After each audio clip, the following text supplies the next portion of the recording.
There are two types of audio cards in Music One. There's the ever-familiar music card right here, and there's a lot of fields on a music card that will not appear on a non-music card, which is what I'm going to talk about now. There is some commonality between the two. Now, here's the face of a non-music card. The fields that it absolutely has to have are the title, the length, and the cart number.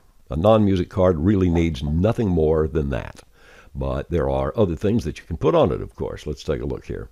They can have start and end dates. Say you have a festival coming up. You could record half a dozen promos, each with their own days and start and end hours. Put them all in one category, put that category on the format clocks, and everything will schedule as you want, the proper time in the proper hours. Over in System Settings, you can name your announcers, and then you could tell Music One not to schedule two announcements by the same guy back to back, or you can hour restrict announcers so that certain announcements by guy number one will only appear in his hours, and announcements by guy number two will only appear in his hours. Percentage play, rarely used, but pretty cool. You could have 3 promos in one category and tell one promo to get 50% of the spins, and each of the other 2 to get 25% of the spins. Intro, outro, mix-in, mix-out, and beginning and ending are informational fields and are not used for any scheduling function.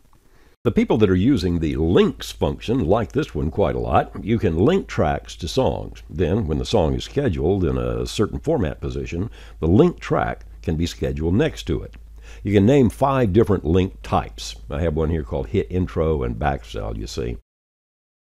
You can tell each of the link tracks if it is to be scheduled before or after the song, or if it's okay to schedule on either side of the song. The Hours tab on non-music cards works just the same as it does on music cards, but with one twist. Here I'm selecting 6 till 10 in the morning and clicking the red button, and now this track will be prevented from scheduling in the red hours.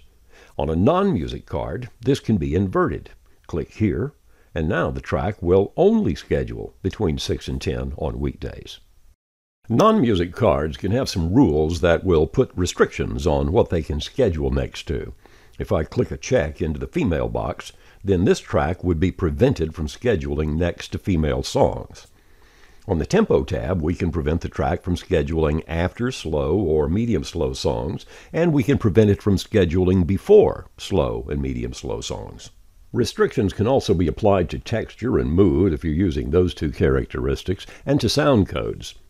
On the Miscellaneous tab, there's just one thing, and that's a place where you can enter a hit year. So, if you're using hit year stagers next to your oldies, Music One can be set to schedule a proper hit year stager next to songs from their respective years. When you have things set the way you want them on one card, you can copy the settings to other cards in the same category.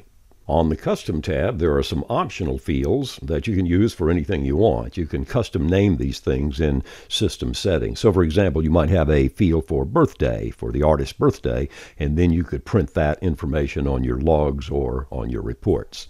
And here are a couple of fields down at the bottom that are related to royalty reporting in the UK. And finally, on the Rotation tab, after you have some schedules and some history, you'll see little blue and green squares here on every hour box where this thing is scheduled over a 2-week time span.